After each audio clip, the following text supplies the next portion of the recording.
Not similar, but worse. People are angry. And that is one thing, unfortunately, this presidency doesn't get. That is why you can see these people, Kenyans are crying about something. But before they can change it, yani ni roho ngumu. Ni roho ngumu. Wako wanajiuliza, the Gen Zs didn't rise with Honorable Raila. So that alone is proof for anyone thinking democracy is now dead and buried in Kenya. They are kidding. In fact, fear that what is life or how will Kenya look like without Raila? So are you telling them that to do or get prepared to avoid the same issue which you mentioned that will be worse as compared to 25th last year? About the passing of the late Right Honorable Raila Amolo Odinga, do you see betrayal within the party and stuff I prophesied that. Swali kubwa kwa sasa ni nani ataweza kumreplace Raila Odinga kama Luo Kingpin? What is your take? Hypothetical progressives, politically speaking. You see, you cannot compare Senator Sifuna's arguments and reasonings with other. God is with Babu Owino. You can fight him all you want, but God is with him. Lack of a better word, there's a grace he had for numbers. You see, there's a grace he had for pulling people. And people are willing to do. Unajua kungoa reli ni nini?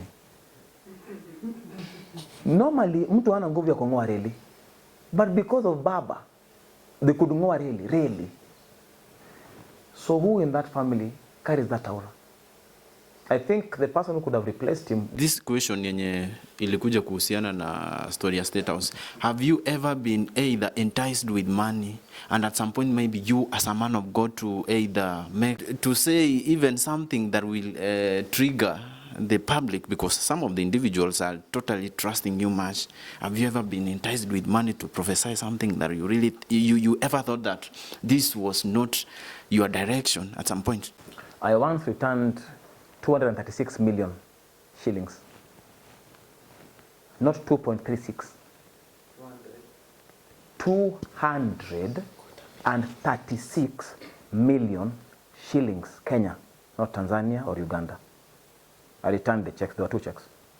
The same day, in State House, in one of the left offices of the First Lady, Mrs. Rachel Ruto. The only person who I would comfortably take money from is.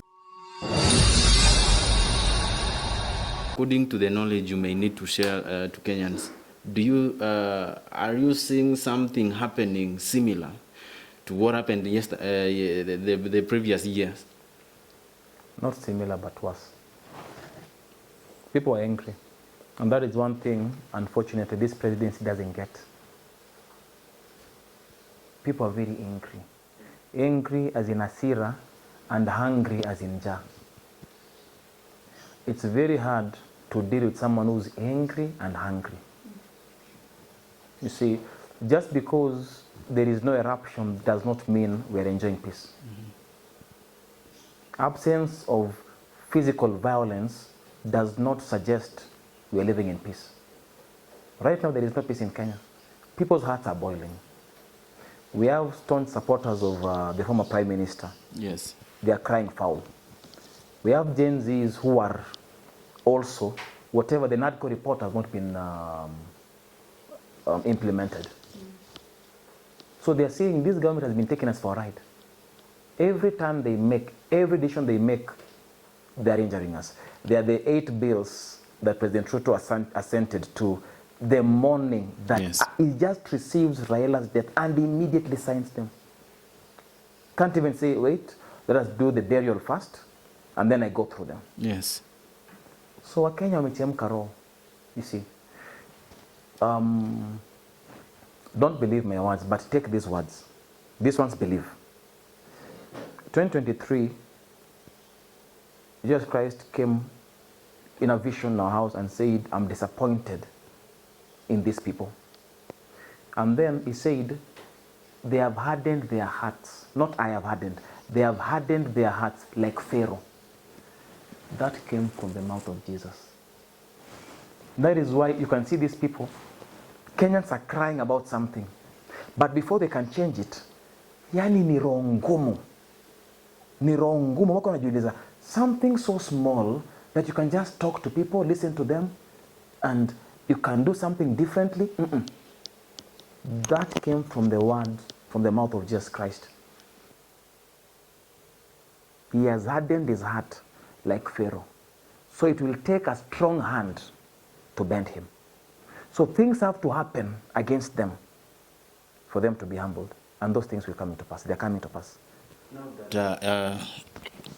In East Africa, we have seen that Kenya is a little bit working with democracy, whereby at some point maybe individuals could rise up and try to give out their opinion, and at some point try also to give out to complain, in fact.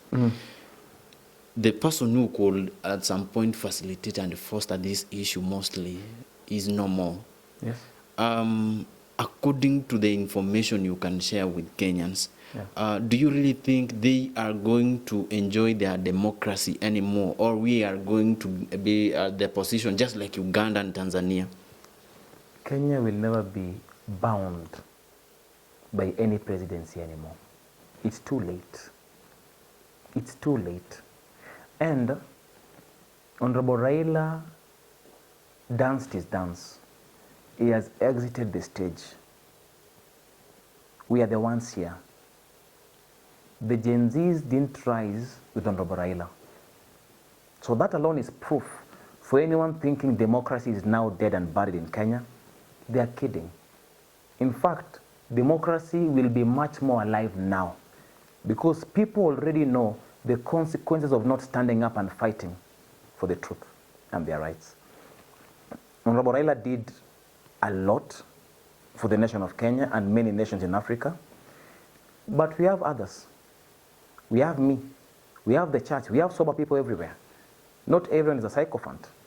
So Kenya has hope, and that hope will not be dashed. Is that okay? Is that Now, okay? I'm good. yes, and now are you trying to maybe try to tell people who fear that what is life or how will Kenya look like without Raila? So are you telling them that everything is going to be okay? Yes.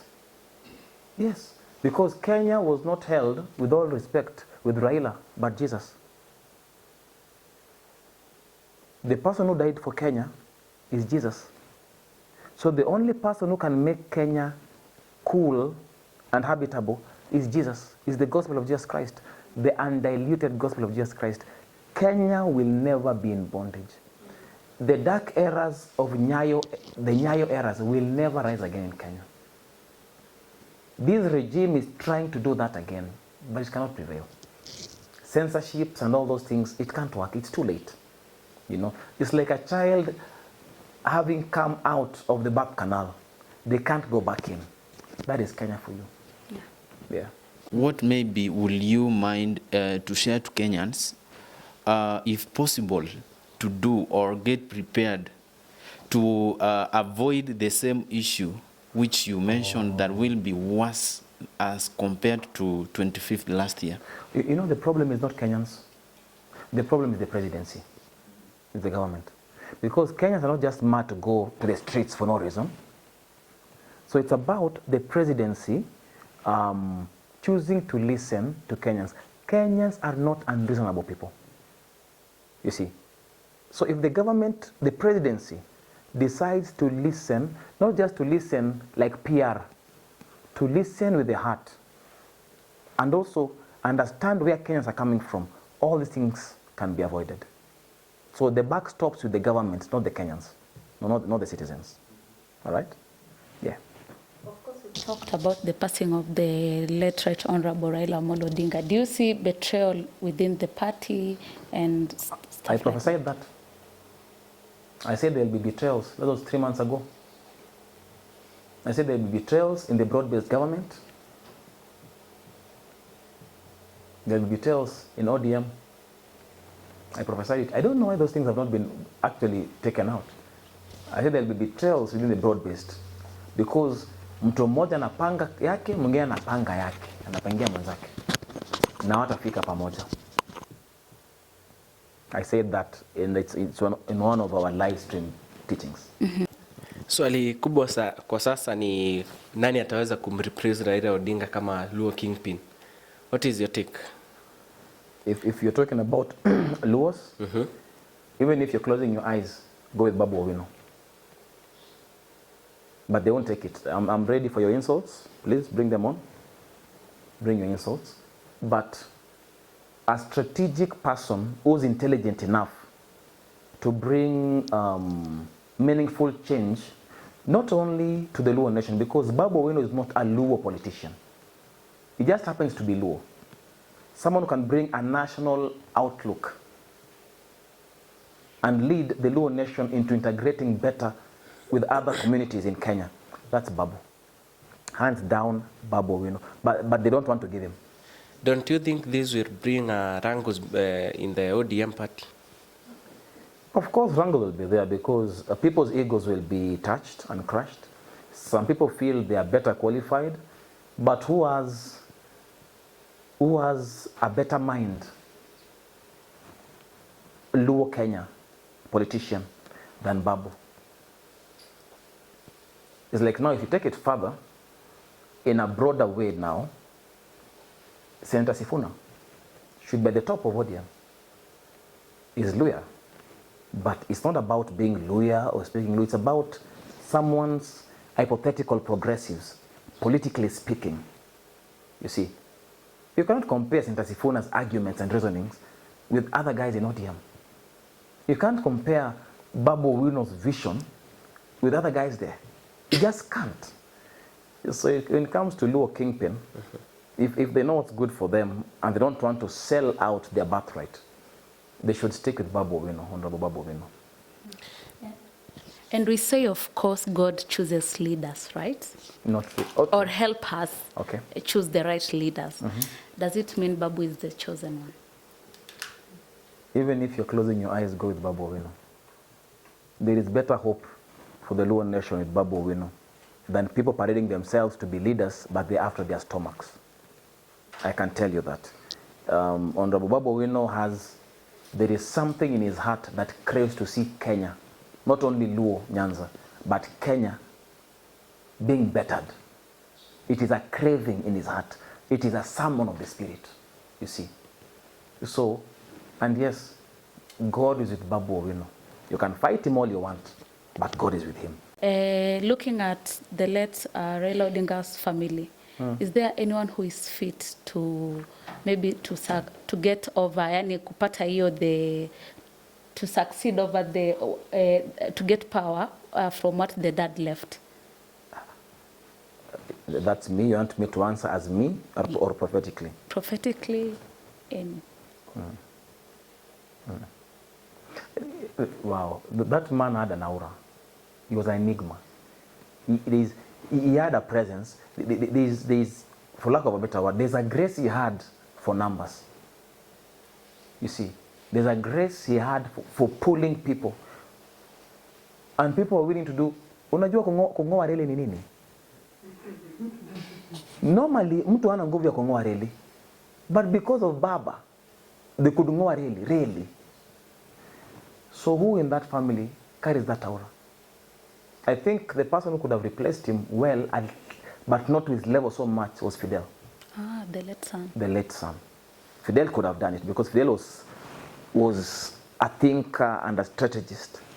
And Raila was a thinker also and a strategist. You see, that is me talking now. Sure. Yeah. Okay.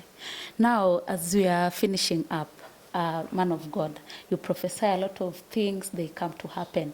Hausumbui now politicians, they come maybe flooding to your doorstep asking, please prophesy for me, I want to know my fate. And how do you deal with that? They do. Number one, they try getting my number, they don't, because the number that I had in State House I changed. I didn't change, I threw. So mteja patikani. And number two, when they come through someone they know. Because some of them are very proud. Someone has a problem, but they don't want to, you know. I've met some in hotels and talking big, and they start prophesying to them when they introduce to me. Say, hey, wewe unajuaje vitu zangu? Ulimwambia vitu zangu? Na mtu anauliza hata ajui. I'm talking, and that person is here actually. Ulimwambia vitu zangu? Nasema hata mimi sijui. You see. So there are some who are trying to make contact to know their fate, yes, if they should run or not, and things like that. And the ones who come in humility I speak to them God's mind. The ones who come as very big people, mimi ni mteja. Sipatikani, or I just talk nonsense. You want someone who's honest? I've given you my honest answer. There is this question yenye ilikuja kuhusiana na story ya State House. Have you ever been either enticed with money, and at some point maybe you as a man of God to either make to say even something that will trigger the public, because some of the individuals are totally trusting you much. Have you ever been enticed with money to prophesy something that you really you ever thought that this was not your direction at some point? Yeah, money is used a lot by people in political spaces, and that is why it's not good for you as a minister to be broke.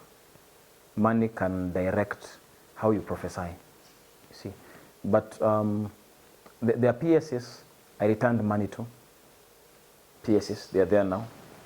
You know yourselves. I returned money. They are sending M-Pesa, I send back. I only receive money after God tells me the heart of the person is right. But if you're trying to buy a prophecy, the gifts we have are not for sale. They are to glorify Christ. I once returned 236 million shillings. Not 2.36. 236 million shillings, Kenya, not Tanzania or Uganda. I returned the checks. There were 2 checks. The same day, in State House, in one of the left offices of the First Lady, Mrs. Ruto, to a couple that was there. First, the man is called Oscar. The second name starts with an S. They wanted to buy Syrian Bank. All right, so I prophesied, and money came in. People started contacting them from the UAE area. I don't know, with 20-something euros, 20 million euros or thereabout. So they wrote a check, but after a week or so, they started misbehaving and speaking roughly. The wife all of a sudden became a prophetess. Hii pesa ni mingi, tunapatiana aje? Nikasema, I want this money to go back. I told First Lady, I want it to go back in your presence. Did you get any threat thereafter, maybe? I don't get threats. Okay, people can send, but I don't receive them. I am programmed not to receive bad news. You understand me? Some people can try to be stupid and say, hey, but I don't receive them. I am threat proof, because I don't just blabber words as an idiot. Everything I'm saying has facts and I have evidence. Yeah. So money, yes. Watu wanakuja na pesa sana. Kuna hata PS mmoja ako treasury, nilimrudishia pesa.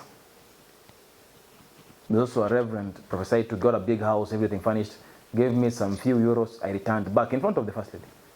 I am not someone who's moved with money. What God tells me is what I go with. The only person who I would comfortably take money from is General Francis Ogola. That one, nikidanganya Mungu atanigonga.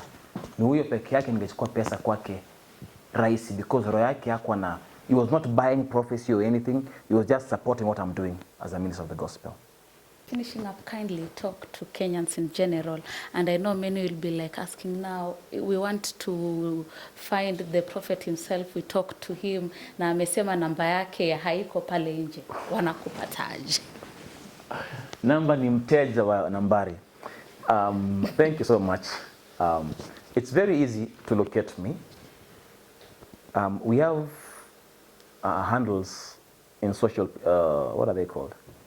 Social media platforms, YouTube, TikTok, Instagram, Facebook, Twitter, X. And ukienda kwa YouTube or our teachings, utaona tuko na namba karibu 4 za ministry zinapatikana hapo. Sijui kama nizisome. Hata nizisome. Ndio, if you want, you book an appointment, if it's prayer, if it's healing or anything like that.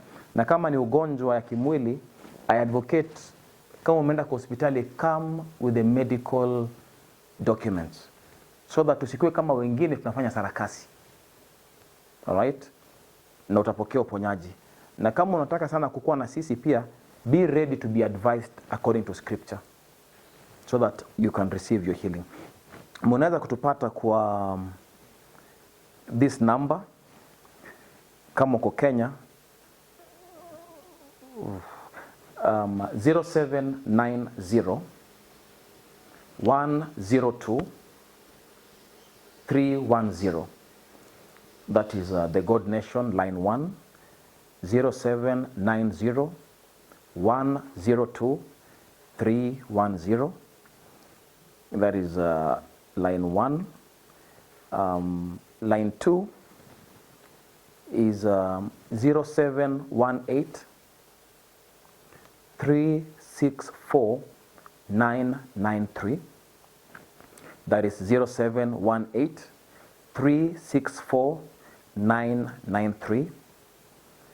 The third number is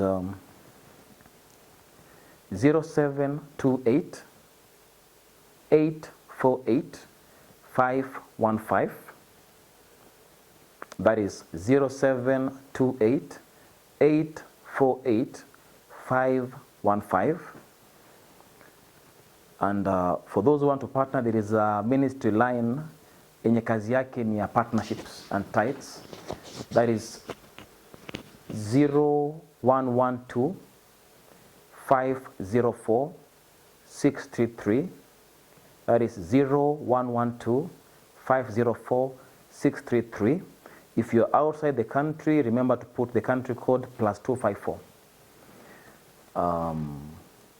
I think that's about it. Tunawapenda sana, nawapenda sana wa Kenya. There is no place like Kenya. Msidanganywe. Hakuna nchi safi, watu safi. I usually joke, even women, God gave us variety. We're not like other nations. They don't all look the same in Kenya. So let's love our women, let's love our men, let's love our nation, let's fight for our rights without hurting other Kenyans. And let's love God and live for Him. Thank you so much. And thank you too. Asante.